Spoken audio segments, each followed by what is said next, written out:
Hello. So, I haven't been on here in a really long time, and I thought this might be a good time to do a video. I want to share something I think that's really important to talk about. I'm still uncovering more about this topic, and it's the idea of rejection, being rejected or feeling rejected. And I think this is really relevant because, first off, I'm a 90s baby, and I feel like that generation, my generation, has gone through a lot. And I think one thing that I've noticed in my life is that because of the way society is set up and all that, certain generations experience things different from other generations. And so I'm speaking from my experience from being a 90s baby, that I grew up dealing with or feeling rejected. So if you haven't experienced this, then this video is not for you.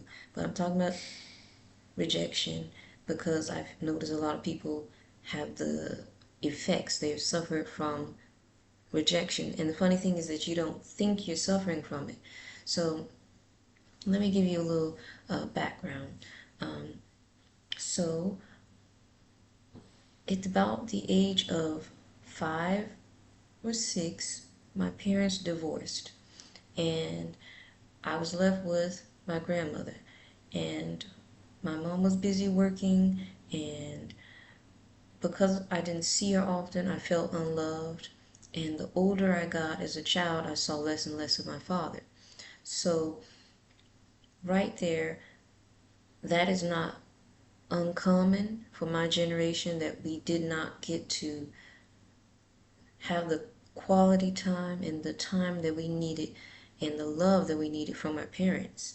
And that is a wound. It is a rejection wound. And it will manifest itself later on in your life in different ways. And usually it will come in the form of limitations and other things that lead to low self-esteem. It's so much. It's so much.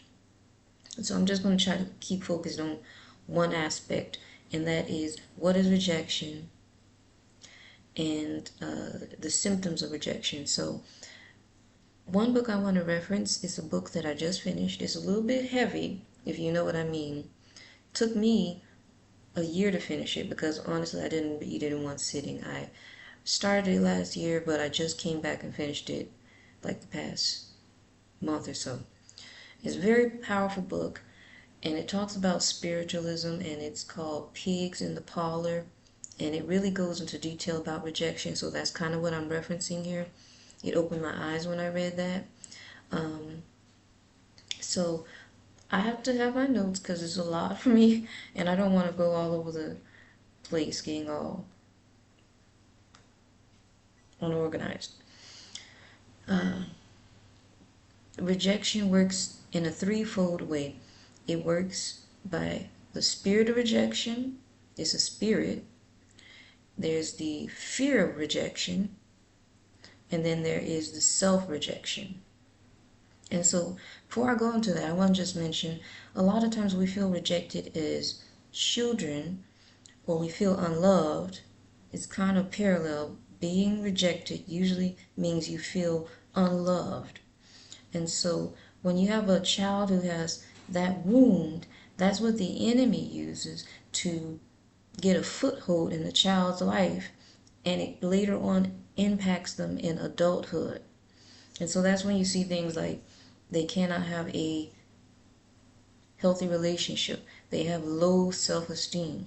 They go through so many other things like limiting beliefs, and they don't reach their full potential, all because of rejection. Now, some people, it works different, but if you understand what I'm saying, then this video is for you. So, rejection can start as soon as you are in the womb as a baby. Rejection can occur. Um, if you if your parents had you and you were, you know, you know what I mean. It was an unplanned pregnancy. That is oftentimes rejection that can start even in the womb. So let's go to the first part, the spirit of rejection. So recently I talked about spirits in an episode maybe 2 or 3 weeks ago. I was talking about harassing spirits. If you haven't heard it, you should check it out.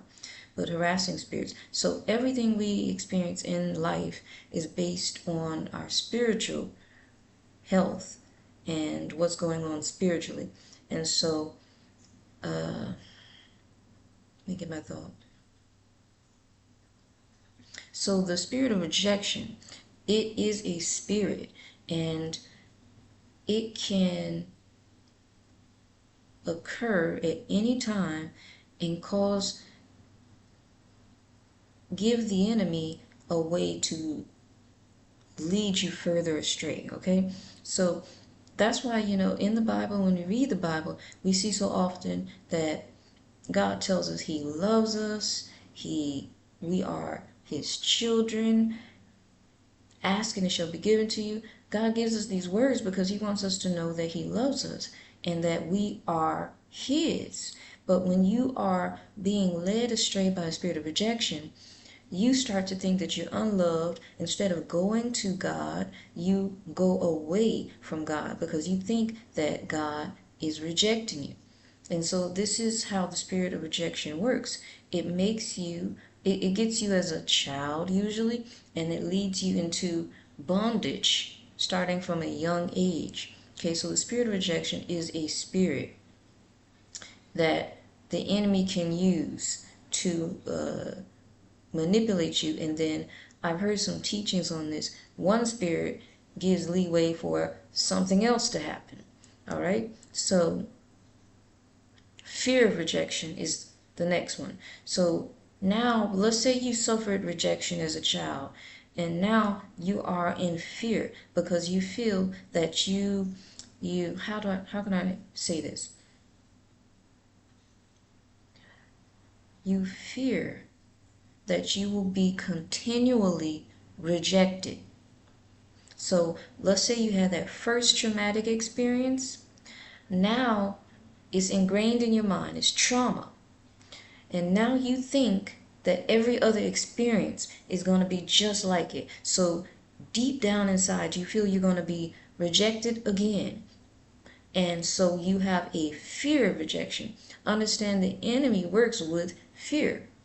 That's why also in the Bible, God always tells us, fear not. Do not be dismayed, because the enemy likes to intimidate and make you fearful. Because once he's got you into that mindset, once he's got that spirit on you of fear, it is a lot more damage can be done once he gets that spirit of fear on you. So anytime you find somebody making you feel fearful or making you feel insecure, understand that person is operating or they are from the enemy, because God does not give us a spirit of fear, right? So after that initial first exposure to rejection, now you have trauma. Now you are fearful of rejection, okay? And now the third one is self-rejection. So now this is when you get to a point where you reject yourself. You limit yourself. You start to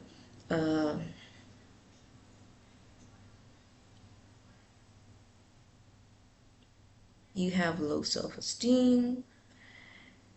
You have limiting beliefs. Those limiting beliefs can cover a whole lot of territory, from thinking you're unworthy of love, that you can never have a healthy relationship, that is so much. But now it's become a part of you. That rejection has become a part of you. And it's kind of like what I've been learning in a lot of different teachings. The enemy can't succeed with an attack unless you come into an alignment with the enemy's attack. So that's why this thing works in like, it's a strategic way the enemy operates. So first the traumatic experience, then you think, oh, it's always going to be like this. The fear of it reoccurring keeps you in the bondage, right? And now after that, you are in agreement with the enemy. And so now you are the enemy's prisoner. The enemy has you in bondage. You are in the state of self-rejection. Again, this goes into more detail in the book called Pigs in the Parlor. Pigs in the Parlor by, I'll try to put the link in the description. Now,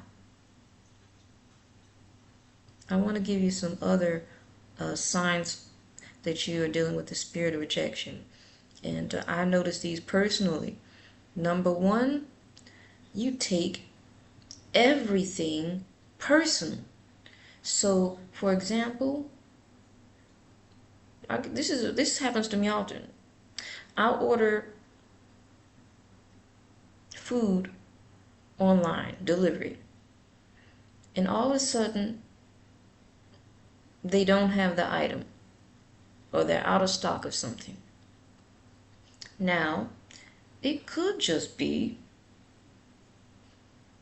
that what? They're out of stock. But when you feel rejected, all of a sudden it seems like a personal attack. So maybe that's not the best example, but understand, when you are feeling rejected, things that are just sometimes coincidentally happening seem to make you feel like someone is purposely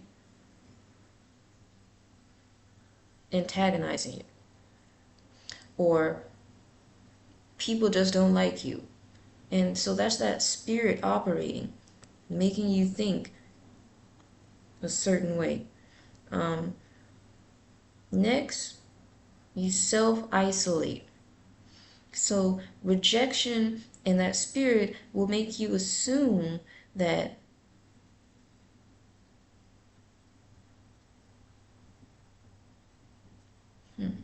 how do I say this? Because, look, there's this thing that they teach in relationships nowadays where there's like the anxious attachment style and all that. And basically, I can't remember the name of it, but the saying people use is, before you leave me, I'll leave you.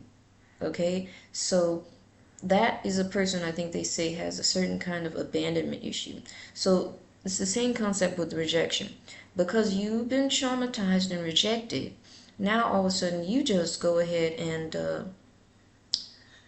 reject the person before they reject you. So that usually looks like self-isolating. Okay?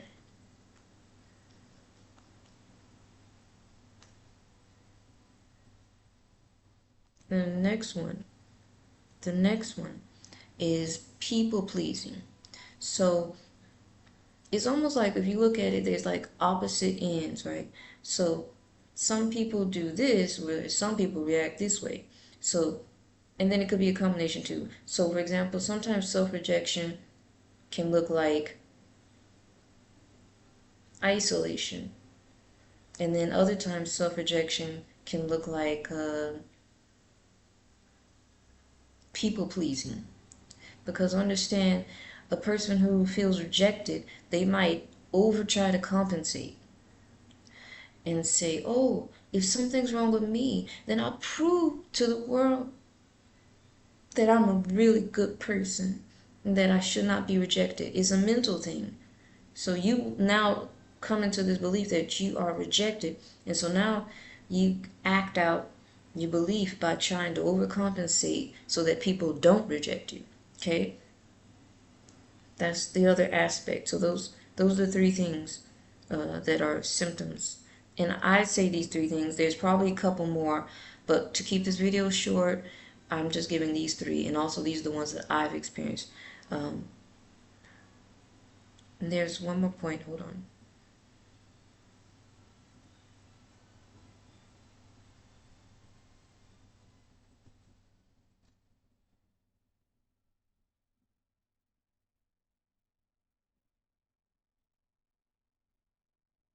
Hold on.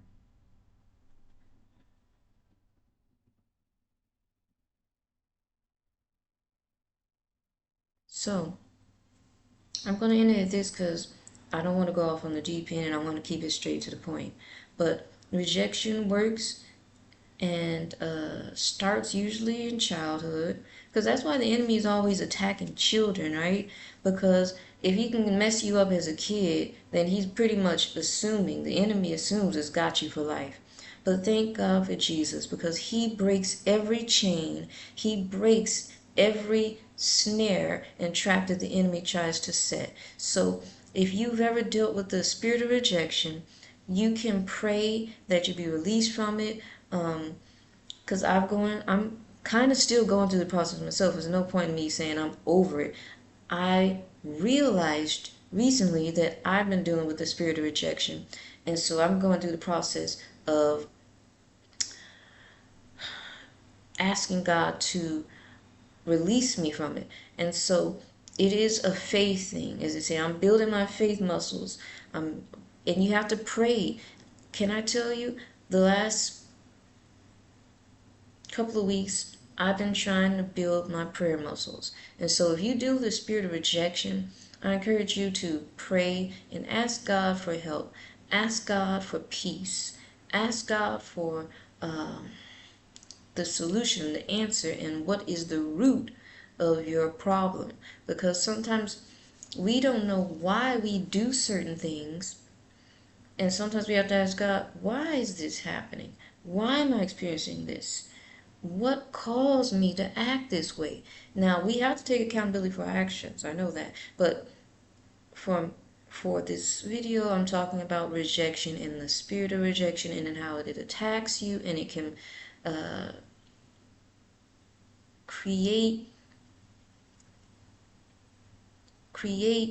a mentality that the enemy wants you to have to keep you in bondage because you feel rejected.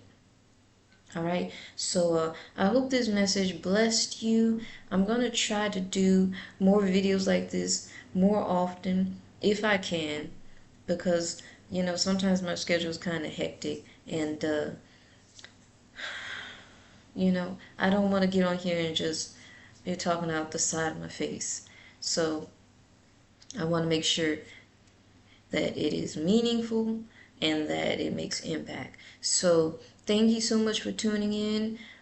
This is after the holidays. This is coming up, so happy holidays. Remember, be thankful every day because God is good every single day. So until the next time, don't forget to like, comment, and subscribe.